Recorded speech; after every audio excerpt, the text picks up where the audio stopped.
Bike ও মারুতি ভ্যানের মুখোমুখি সংঘর্ষে মৃত্যু হলো এক বাইক আরোহীর। হাওড়ার ডোমজুরের মাগরির জেলায় ঘটনাটি ঘটেছে শুক্রবার রাতে। নাম অজয় পোড়েল, ডোমজুর ষষ্ঠীতলা এলাকার বাসিন্দা। হাওড়ার দিক থেকে মোটর বাইক করে সে ডোমজুরের দিকে যাচ্ছিল। ডোমজুরের মাগরির জেলায় উল্টো দিক থেকে আসছিল একটি মারুতি ভ্যান।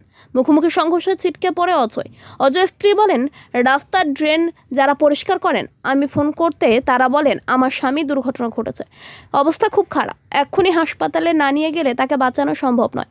তখন বাজে রাত 12টা। আমরা ছুটে যাই, গিয়ে দেখি সাফাই কর্মীরা শুশ্রূষা করছে। ট্রলি ভ্যান করে ডোমজুর হাসপাতালে নিয়ে যায়, সেখানেই সে মারা যায়।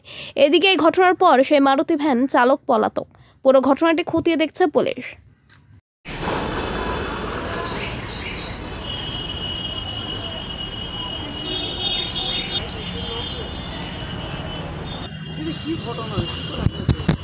কি করে অ্যাক্সিডেন্ট হয়েছে বলতে, ও তো কাজে যায়, রোজের যেমন কাজে যায়, 10টার সময় কাজে গেল।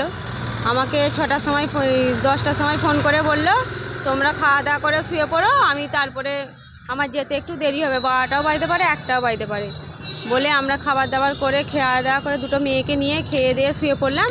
তখন 12টা বাজে আমি ফোন করেছি। তখন যারা গাড্ডা খোলে তারা রাস্তাটা যারা খুলছিল তাদের হাতে ফোনটা পড়েছে। তারা বলল কি না যে এটা কি কার ফোন? আমি বলছি এটা অজয় পোড়েলের ফোন, আমার হাজব্যান্ড। বলছে তুমি কি ওর ওয়াইফ বলছো? আমি বলছি হ্যাঁ। তখন বললো ওর অ্যাক্সিডেন্ট হয়েছে, অবস্থা খুবই খারাপ, না যদি হাসপাতালে ভর্তি করতে পারো এইখানেই হয়ে যাবে। তখন আমার ছোটো মেয়েটাকে নিয়ে আমি ছুটে এসেছি।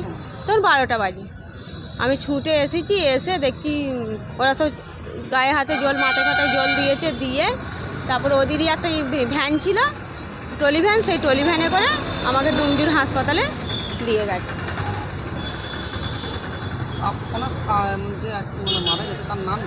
অজয় পোড়েল।